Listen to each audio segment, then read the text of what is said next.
Hello and welcome to the Cowboy Chronicles, the Oklahoman's Oklahoma State football podcast. I am your host, Scott Wright, joined this week by Marshall Scott of Pistols Firing. Thank you once again for being a regular here on the show. Yeah, anytime free beer is involved, I can make it work. Fantastic. Even if the football that we talk about is not as good as the free beer. Yeah, unfortunately, that's just part of our jobs at this point. That is par for the course right now. At this point, we'll get into, we might talk a little bit about last week's game, talk a little bit about next week's game. Maybe we'll talk some coaching search. I don't know. We'll see where this all takes us. And we've got the Stone Cloud six-pack because we are back here at Stone Cloud, which leads me to the question, what are you drinking, Marshall? I am drinking the Chug Norris. The first time I've got such a beer. Haven't tried it yet. And? Not bad at all. Not bad at all. Very nice. Yeah, not a big beer drinker guy, but pretty much anything I've gotten here to this point, I've been a fan of. So. It's really solid across the board. Chug Norris is one of my top three probably here that I've out of all the stuff that I've had on the podcast. I'm going with a new one. It's Rebeer. It's a farmhouse ale. I have no idea what to expect, but let's go. I'm excited for it. Oh yeah, very nice. Good stuff. All right, want to remind everybody who is watching on YouTube, jump in the comments, predict your score for OSU Cincinnati. Had to try to remember who they're playing this week. It's homecoming, that's all I remember. Yeah. Put that OSU Cincinnati score down in the comments. You can win a beer that I will drink for you next week. This one is for Philip. 2 weeks in a row that Philip has won the contest. Wow. And he won this week solely on having the most confidence in Oklahoma State, which is a weird thing to say. But everybody that predicted had Houston in the high 20s for their score, and everybody also had OSU 10 or below, except for Philip, who went a little bit higher, and he won a beer that I'm really enjoying already. Positivity pays for you to drink a beer, I guess. That's I don't know exactly that it helped right. Philip all that much, but No, but he's on a roll. He can go for 3 in a row this week and see if he can pull it off with the OSU Cincinnati game. It is homecoming, and because you're a student, or what you have been, you are a student here. I'll go back if Not currently. if that's what it takes. I'll go back. Right. I'm curious. I've heard stories. I obviously didn't go to school here. What is homecoming week and just the whole event like from the student perspective? Yeah, the week is fun because you're walking by the fountain. It's orange. Something's a little bit different. They'll start putting up the obviously the house decks are already up. Right. I'm sure at this point. But the things on Library Lawn, I'm not exactly sure what they're called, but more like wooden structures. So everything's getting a little bit more festive. Obviously, walk around Friday night. It doesn't sound like there's going to be a homecoming and hoops selection this year, but right. Walk around's a massive deal. It's maybe overwhelming at times, but once you sort of get in the swing of things, year 4 or 5 that you've done it, you sort of know the path to take. You know, all right, do I really need to go walk through all these people to see this house? And but yeah, it's a good time. They call it America's Greatest. I haven't really been to any others unless we've been on the road and we're really just there for the game and then getting out. So, right. but I'd have a hard time imagining that any homecoming produces at least the foot traffic that Oklahoma State does. So it's a good time for sure. I completely agree. I haven't been to many others other than having been at Summit at OU on when I was covering things down there. Not nearly as big a deal. Like you can show up and not know that it's homecoming. Yeah. Like show up and go to the game and leave and still not know that it was homecoming. Yeah, it's tough to do that in Stillwater. For Absolutely. Sure. And I think even with the struggles that this team has, I don't think there's going to be an entirely empty section for a bunch of fans to walk up and take their shirts off and wave above their head this week. I think even with the struggles that this team have, just because so many people are going to be in town, I think that stadium's going to be pretty full. So I think that's a cool aspect of it too. Yeah, it absolutely is. And last year I did walk around for the first time ever. Been hearing about it for years, going all the way back to my first year covering this team when it was just 1 year in 2008. I heard all about this and had never had an opportunity to come up and actually take part. And it was pretty nuts. Yeah. Going and seeing everything and just seeing the crowds of people just trying to get through, there along the pond and all the houses and everything, and seeing the detail and the work that went into the decks. Just it's mind blowing the first time you witness it. Yeah, I feel like I can get a little numb to it at times because it's just like, oh yeah, it's another day. It sort of seems like once you see one, you see them all. But then you think, I think back to friends that I had in sororities and fraternities, and like literally those opening few weeks of schools, they can't hang out because they've got to go, do their time on the decks. So there's a ton of work that goes into it. Super impressive, and I try to not let myself just be like, this sort of looks like last year's, because I know that just all those little pieces of paper that have gone into it. Right. It's really impressive. Yeah, it is. Let's. You brought up the Shirtless Guys section. Yep. 231. I think that needs to be just like the code. Every time somebody takes their shirt off, he went 231. We got a 231. Yeah, exactly. That just needs to be how it's referenced from here on out. To watch something happen so organically like that. It wasn't like there was a bunch of kids that got together on Friday night and like, hey, in the third quarter we're all going to do this and it's going to be awesome. It just happened. And that was, I think, my favorite part of the whole thing. Yeah, my favorite part about it was the fact that like over the next like 2 quarters, more and more people started to join, and you could almost tell that like a guy was looking at his buddy in a section across the field, and they were like, "Do you want to go?" And then they eventually decide yes, and then now they're walking over there. But yeah, what a cool deal! Obviously, it got picked up by a lot of national stuff. I think it could have gone one or two ways. They'd be like, "Look how weird this fan base is for doing this while their team's getting blown out." But I think that was I think overall positive. The team seemed to like it. Gavin Freeman, went over there and celebrated with him a little bit. So, I think that was a fun, organic way that I hope continues, but I hope it stays organic, if that makes sense. Yes, exactly. If it starts becoming forced, it could get a little bit awkward. Yeah. We'll see how it goes this week. Like you said, this week, I don't know that there's going to be a lot of room for fans to go pop the tops off and hang out together. Yeah, so. But if you're sitting in 231 and you might not know, beware. Right, exactly. There's a chance shirts start flying off. That's exactly right. All right, the actual football on the field, not to take a sad turn for the podcast here, but the actual football on the field, it's just so hard to look at this team, and every time you sort of feel like they're taking a step forward somewhere, they kind of hit a road bump and seem to get thrown off course again. And I felt like the defense was maybe showing some signs in Arizona, and then they seem to be out of sorts again. Last week. It's hard to see them really stacking positive days, to steal a Thunder term. Yeah, it's hard to be too critical of a team that is down to an interim head coach, an interim defensive coordinator, a wide receiver playing quarterback. But yeah, the football is just not good in any way right now. I think Sam Jackson, for the most part, I think is a realistic game that a wide receiver playing quarterback could have. Right.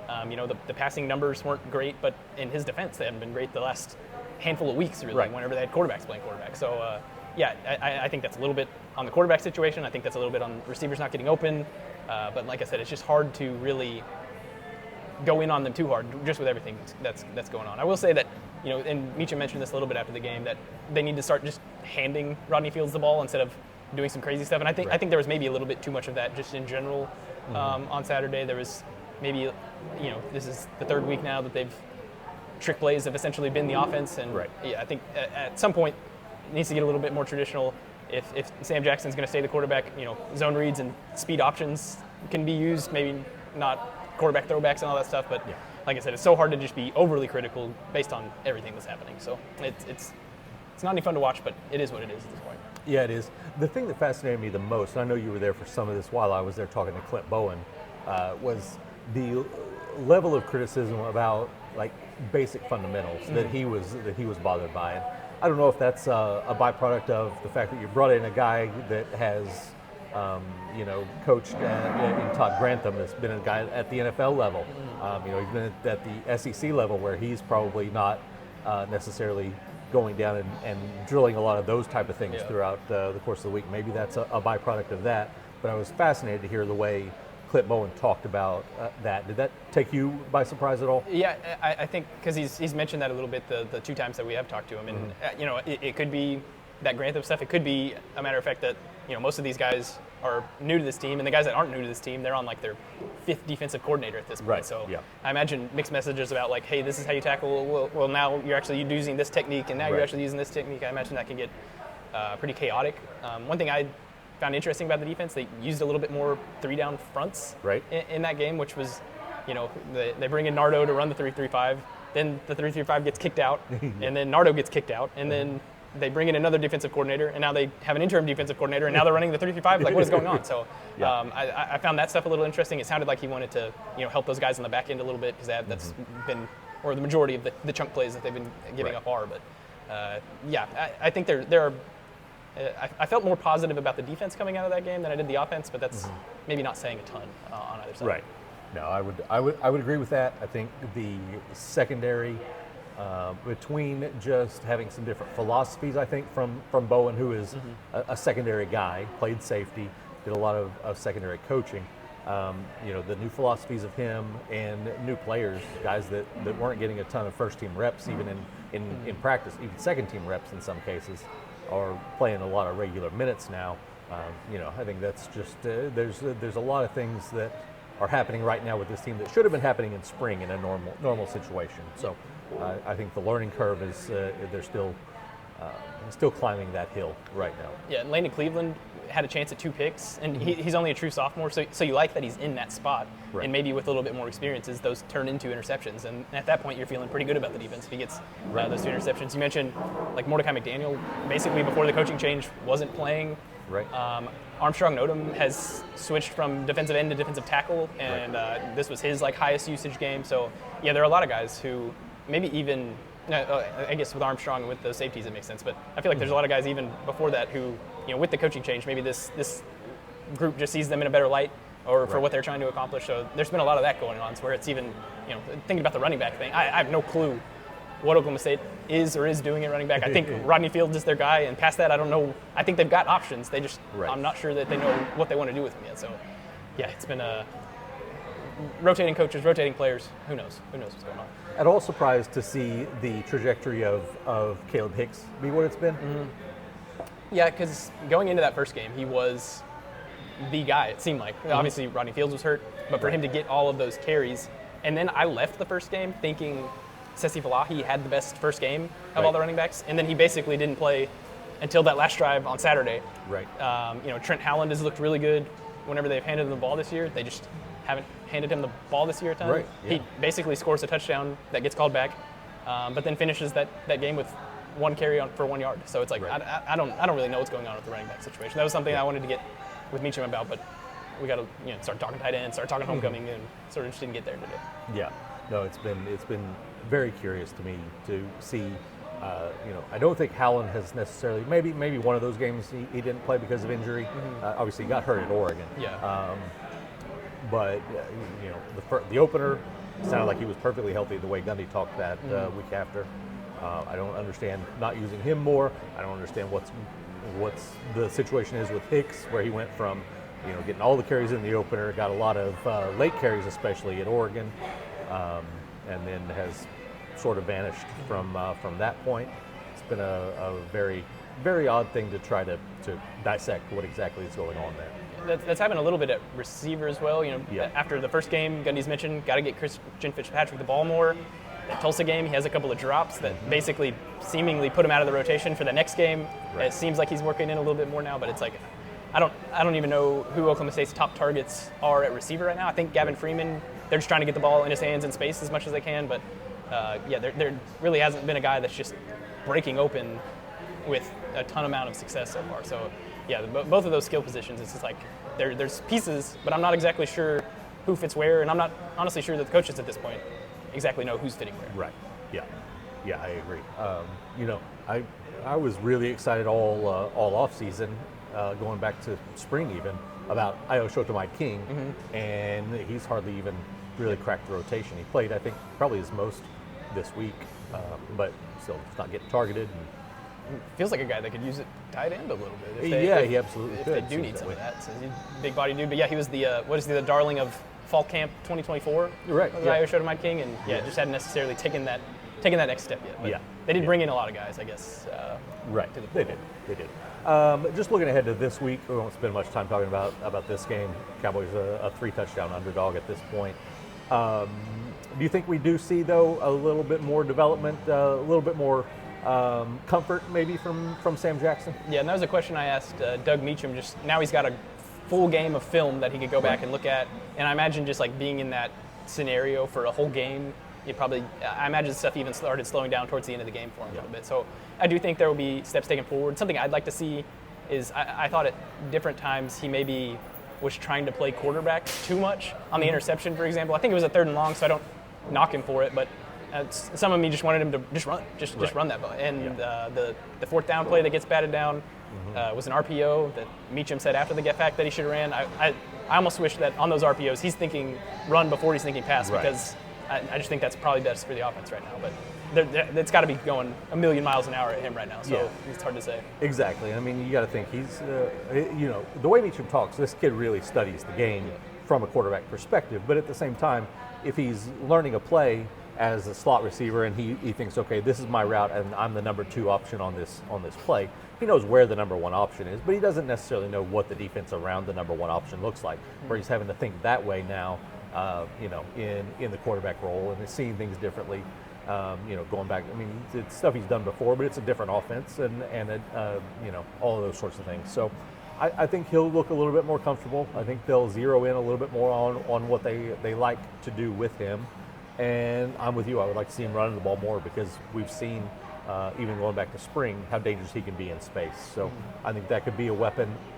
I realize you got to be a little bit careful because you're kind of banged up at the quarterback position now. Yeah, not that I don't value Sam Jackson's health because everybody should be healthy, but at this point, it's like if you lose one more, what's really happened at this? So I get that. And I think that volley through to Abshir, I think it was on a 3rd down across the middle. I think his check down was wide open, and the fact that he wasn't looking for that, I think that was a good play that he was confident enough to stay in the pocket and deliver that ball. But there are other times where I'm just like, just run, just take off. Yeah. So. Yep. Absolutely. All right. Anything else about?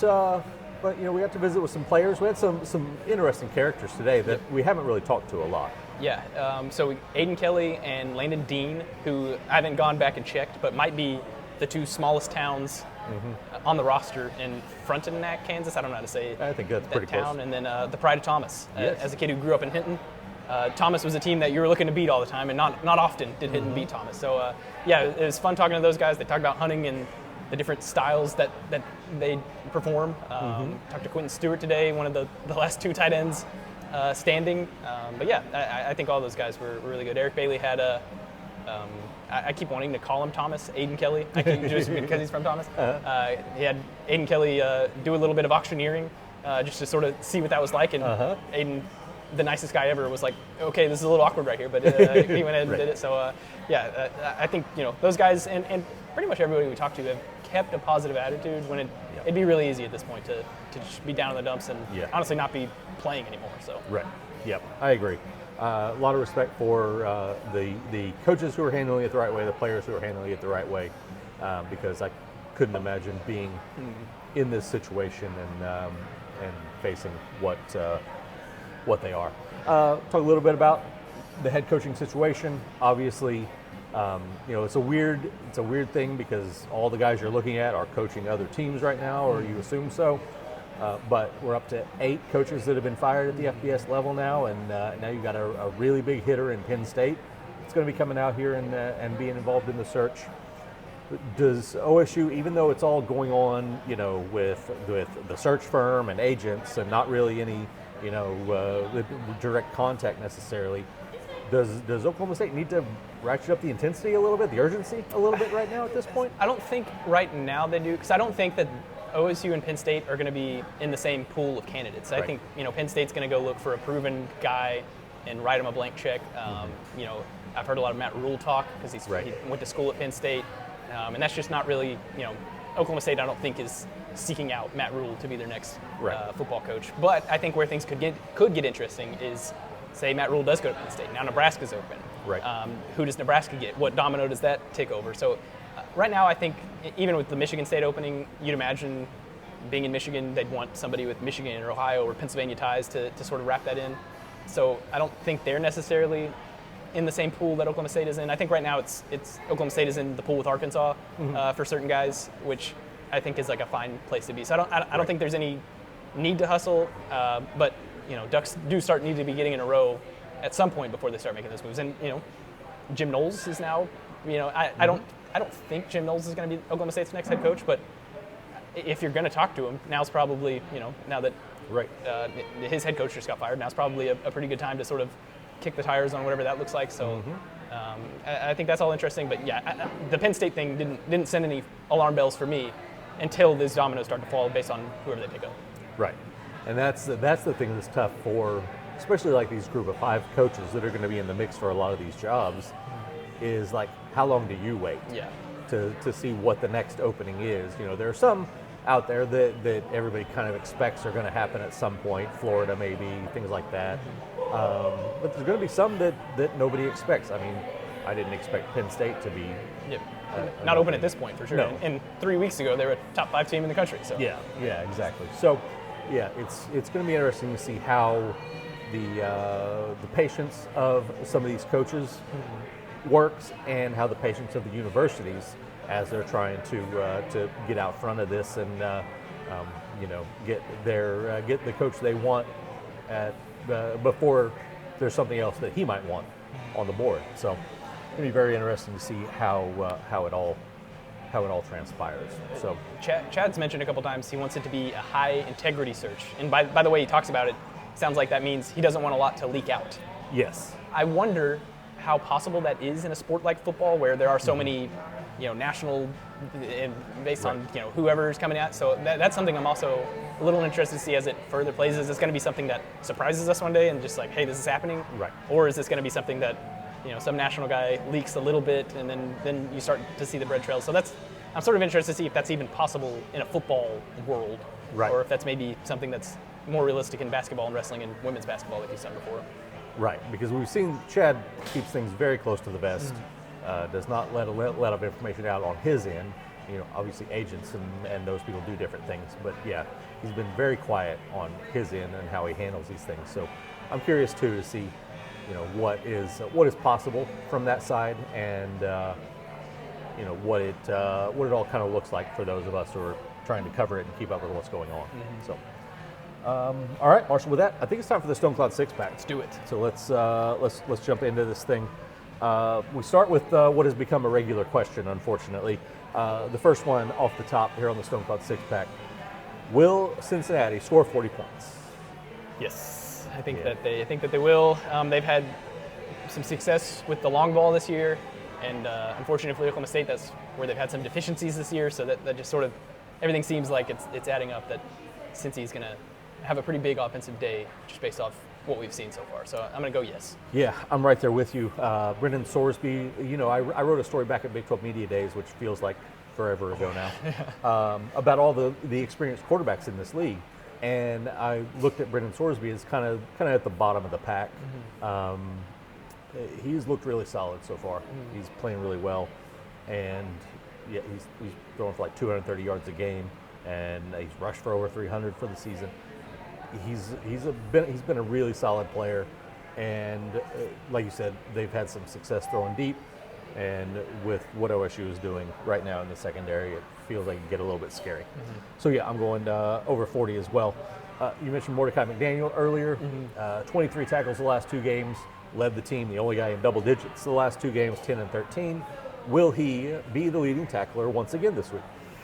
I'm gonna say yes again, and based somewhat off of the last question, and that they're probably going to be throwing a lot. And there's been Mordecai McDaniel tackles that he's gotten the running back too, so it's not like he's tackling his guy who catches the ball on him all the time. So, but yeah, I think there's going to be enough people running free that Mordecai McDaniel is going to be asked to make a handful of plays. And I'd like to see those linebackers step back up to sort of that level they were at the beginning of the year. It feels like I just haven't even put much thought towards them in recent weeks, and that's because they haven't popped as much. So, as much as I'd like to see those guys sort of take steps forward, Mordecai McDaniel's 2 for 2 on leading tackler games, so I'm going to go with yes. He is. I'm going against him on this one, though. I'm going to go with the guy you mentioned earlier, Landon Cleveland. I like the way he's getting involved in this defense. I think he's coming on. I am looking for a lot of tackles out of him this week. So we'll see how that goes. And here's the question that is my most fun one of the Stone Cloud six pack. Who will be the next player to make his first pass attempt of the season? We've seen 7 guys already. I think 7 is the number, maybe more than that. Zane Flores, Sam Jackson, Hoss Haney, Noah Walters, Banks Bowen, Trent Howland, Gavin Freeman, and Shamar Rigby. What was that? 1, 2, 3, 4, 5, 6, 7, 8 guys have attempted passes so far, and I don't think that the list is complete at this point. Yeah, I'm going to go, and this goes against what Doug Meacham said post-game, I'm going to go with Rodney Fields.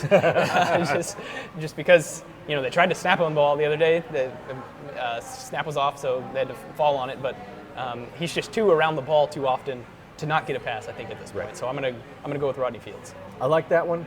I like that one. I'm thinking more in the receiver group. I'm going with the freshman, Royal Capel. Okay. I really like this kid. What we've heard about him is great. So he's a kid that has a bright future, whether it's here or somewhere else. But I think he gets the chance this week to add his name to this list. And there might be more than one. We had two more guys that jumped on the list this week: Noah Walters and Shamar Rigby. Or was this Freeman's first pass? I can't remember now. I can't remember either. No, yeah, this was his first pass as well. So there you go. Just adding guys to the list like crazy. And they'll put Capel just about anywhere on the field right now. So that's another. They put him in the backfield with Jackson and or Tucson. Yes. So exactly. Yeah, I don't think that's a bad guess at all. All right. With that brings us to the draft. This is one that I'm pretty excited about today because I love a good football movie. It's not football movies, it's football players, fictional football players. The only rule is they have to be fictional. They can't just be Based on a true story. Yeah, you can't go drafting Kurt Warner as your quarterback. But yeah, so drafting fictional football players, and of course the first pick is to you, Marshall Scott. Big Friday Night Lights fan, both the movie and the TV show. I'm going to go with who I think is probably the best player in the TV show, Brian Smash Williams. Very nice. Shout out Tim Riggins. I love Tim Riggins. He would be a pick, but I made myself not just pick Friday Night Lights guys because I could. And then, you think of Matt Saracen. I don't want to ride the ups and downs of Matt Saracen. I love Matt Saracen, but I can't take those ups and downs. So yeah, I'm going to go Brian Smash Williams for my number one pick. Very nice. I like that for two reasons. One, great pick, great show. Number two, it leaves my number one pick on the board, which I was really worried that I might lose, and that is Bobby Boucher. Okay, he was on my list, and he was going next, so you're good to pick him there. Yeah, he was number one, and it wasn't even close for me. That's probably a little bit of product of being a '90s kid and falling in love with tons of Adam Sandler movies. But Bobby Boucher is a fantastic football player too. So he is my first pick here in this draft. Round two to you, Marshall. All right. Well, that took my second pick off the board, but for my second pick, I'm going to go Paul Crewe from Longest Yard fame. I'm going to go with Adam Sandler Paul Crewe because that's my Paul Crewe. Perfectly fine. If he could lead a group of prisoners to a win, then he could surely, use the help of Smash Williams next to him and whoever I take with my third pick. So I'm going to go with Paul Crewe, former NFL player or whatever they called the league in the movie. I'm not sure if they called it the NFL or not. Right. Yes. Prisoner, Paul Crewe.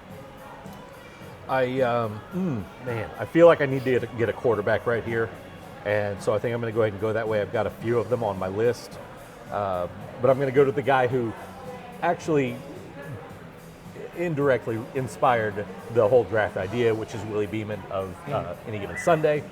I was watching Sam Jackson play quarterback and just felt like I was watching Willie Beeman at times, and so.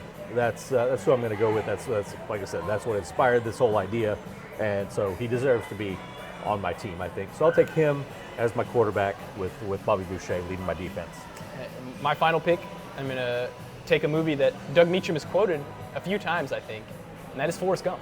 I'm going to take kick returner extraordinaire Forrest Gump. Again, if you can just get him running a go route, exactly. Have Paul Crewe sling it downfield. I think that's an unstoppable combo. Again, Paul Crewe led a group of prisoners to a win. So that's exactly Forrest Gump and Smash Williams. What a group. So that's where my next pick is. Yeah. Oh, that's really solid. He was on my list as well. Very very solid pick. I'm really torn on directions to go here. A lot of guys on my list. Billy Bob and Wendell Brown from Varsity Blues. I could have gone with either of them. Paul Blake from Necessary Roughness, which is probably... That was before my time. Whenever I was studying for this, that popped up a couple of times that I should just watch that movie. So. Yeah. Oh, it's a fantastic movie. Yeah. Vontae Mack from Draft Day. The Bears are going Vontae Mack all the way. Yeah, I can't leave Rod Tidwell out there. I got to take Rod Tidwell from Jerry Maguire. That's he's going to be my playmaker that Willie is throwing to on the outside. Julius Campbell, and there were actually a few. I thought about Sunshine at quarterback from Remember the Titans. Thought about him as well. Julius Campbell would have been my first pick off of that movie.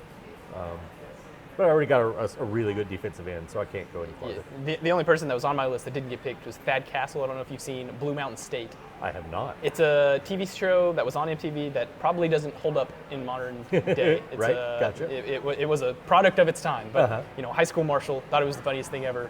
Thad Castle's the team's star linebacker, was a dumb partier, but really loved football, so you couldn't go against him there. But yeah, I think I'm happy with my selection. Yeah, that's a solid team. A couple of guys from the program were on my list as well. Another good '90s movie, but yeah, a lot of good options out there. Yeah, that was a fun thing to even study. I was like, ooh, this is, and it sort of made me want to go home and watch a football movie. Yeah, yep, absolutely.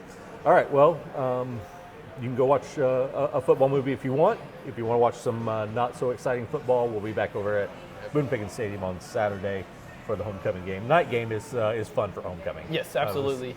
I'm glad that for Oklahoma State's part that was able to happen. That they were, because this really felt like a homecoming at 11 a.m. kind of year. Right. So for Oklahoma State's good. I'm glad this is at night. Did they ever have one of those during your time here? So the year of the crash, I don't remember what the kick time was. It was either in the afternoon or the morning. It was definitely early. Yeah, right? that was just such a crazy day, obviously. Right, yeah. But I sort of remember that being earlier. I just can't remember if it was at night or if it was in the afternoon. Right, because it felt like the news of the crash started leaking out like very early that morning. So, yeah, rough day. Yeah.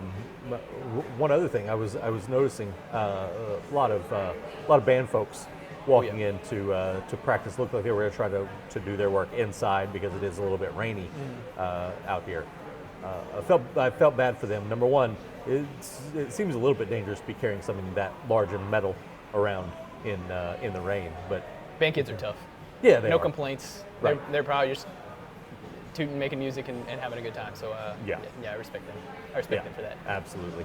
I had to stop to let several of them through because I'm like, I don't want to be the guy that makes the tubas stand at the stop sign and wait for me to drive by them while they're standing out in the rain. I felt The that. tuba players are the most lighthearted individuals ever. They would have found some fun in that, I think. Yeah. But Well, good. I'm glad to know that. Respect to the band kids, though. I'm right there with you. All right. Well, thank you once again, Marshall, and thank you for all of you who watched or listened to the Cowboy Chronicles.